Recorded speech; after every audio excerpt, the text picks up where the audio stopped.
What's going on, everybody? So this little thing is called the Chrysler Sno Runner, repurposed, rebranded as the Snow Rabbit, as you can see.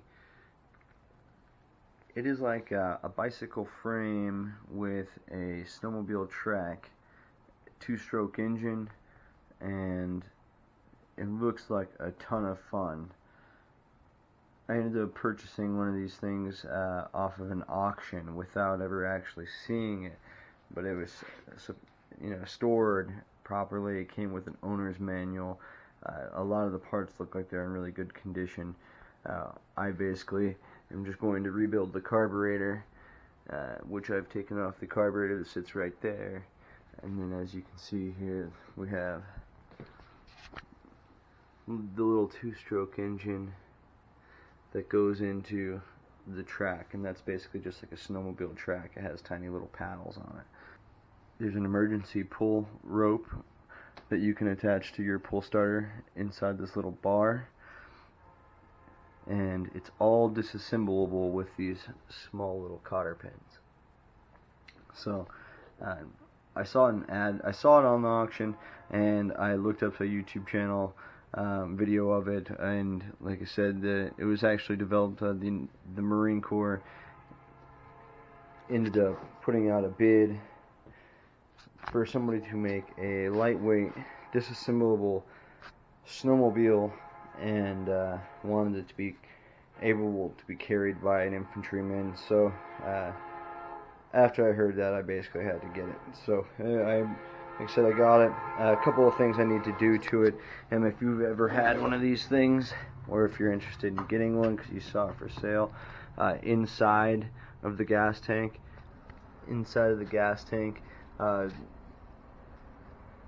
definitely quite a bit of like hardened up two-stroke gasoline.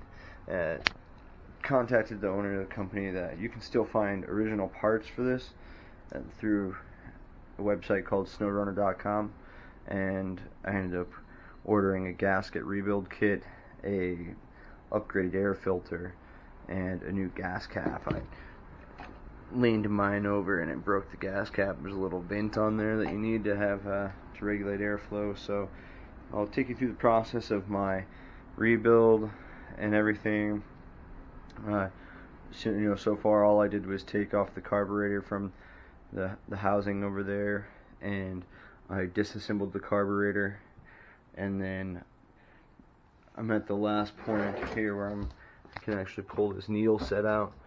Got this new needle point set, and the old one is plastic, so apparently it sticks less with the new one.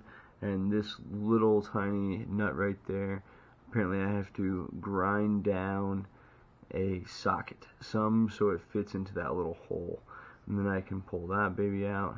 And then this little, it's called a Welch plug, I have to drill a hole into that, pound in a flathead screwdriver, pull it out, and then clean out the passageways underneath of it. And I have a new one here that I put in and pound back in.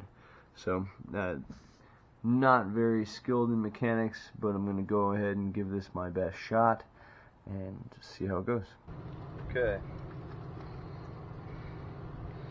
So guys, I just want to grind down my 5/16 socket a little bit.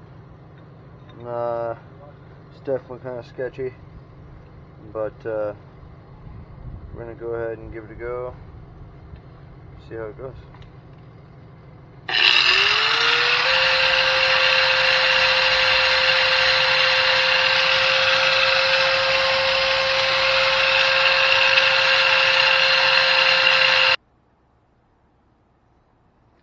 See how it goes.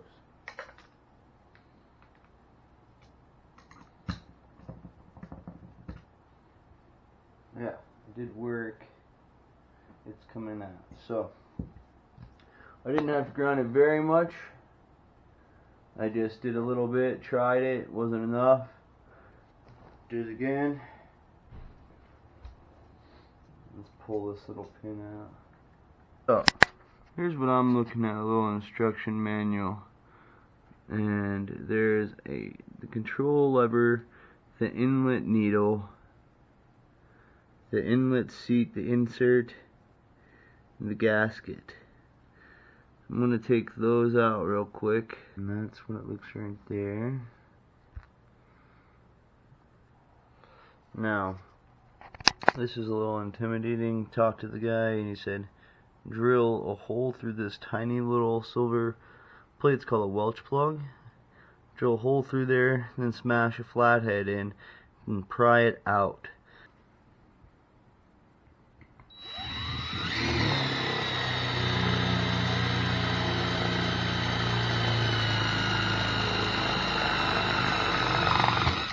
So I only drilled down until I felt it pop a little bit.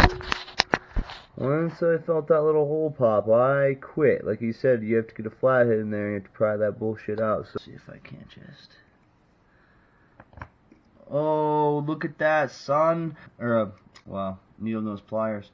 So, needle nose pliers worked just fine. So I talked to Walt. Walt's like the fucking dude when it comes to this stuff. And he said those two little passageways will get plugged. You gotta spray those bees out with carb cleaner. And while I'm at it, I'm gonna go ahead and just spray it all off. I already did it once, but...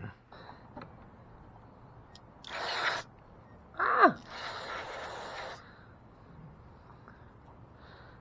Get shit everywhere.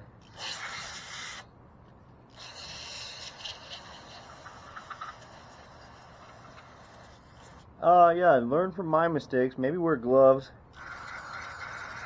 As you can also see, this is the fuel line.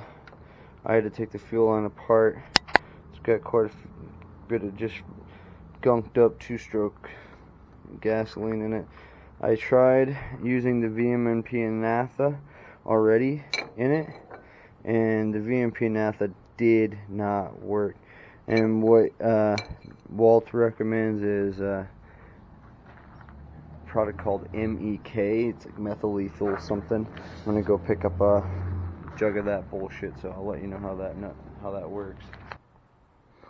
It's a real small brass ring down there. I think I might have to take it out because I think that one is my new one. I don't know where those two rubber gaskets go.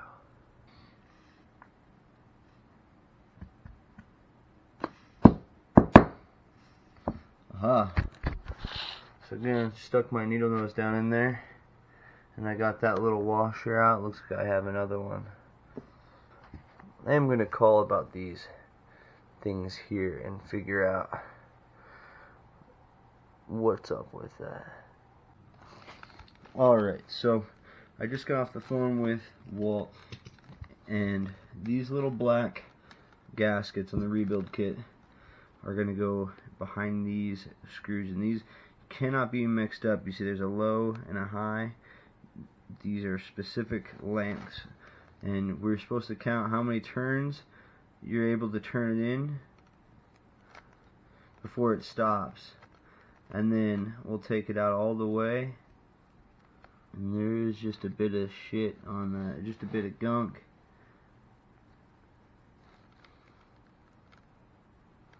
This is why you want to take out these. And inside of here there's a very small little washer. See if I can... There's the washer right there. And there's the old rubber gasket. So I'm actually going to go spray this out real quick with the carb cleaner. Okay, so let's reinstall that one. We got the new O-ring. Gonna drop it down in there. Use this pen to set it correctly. Clean off your brass ring and reinstall. First I'm going to try to pound in this Welch plug, which I was a little intimidated about at first, however, didn't seem to prove itself too hard. Now that's all it is. Look, it sits right into this little flat. Now you just and you want to put it, and it's a concave convex. You want to put it bubble side up. That way it fits into this little hole. Dull point on it, and I'm going to put it right in the center and hit this thing, and it's going to kind of flatten this thing out and wedge it into that hole.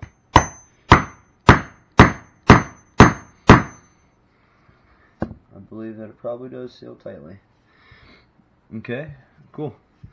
So let's rebuild. I'm going to put that baby down, way down into that little hole, all the way down, guys.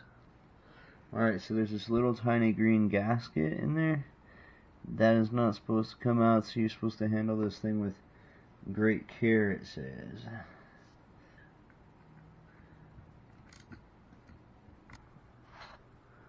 That's back in there.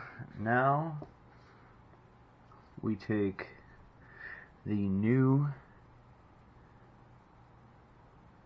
pin and it drops right down into the hole.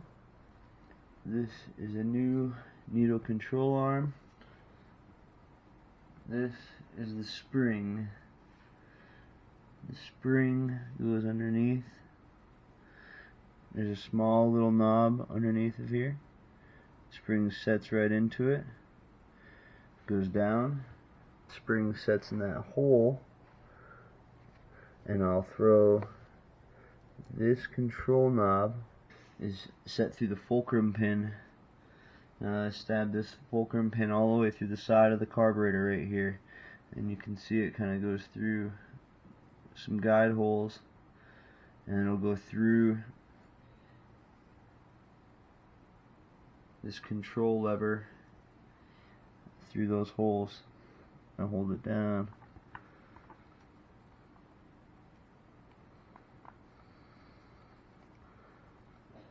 So the control lever must rotate freely on the fulcrum. You can see the small action of that pin lifting up.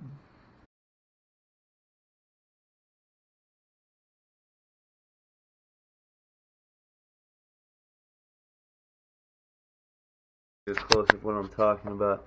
You gotta put your carburetor on the post, and then just barely get one nut started, and then go ahead and get your other one on. Then you're gonna have to just take a box and wrench and get those tight.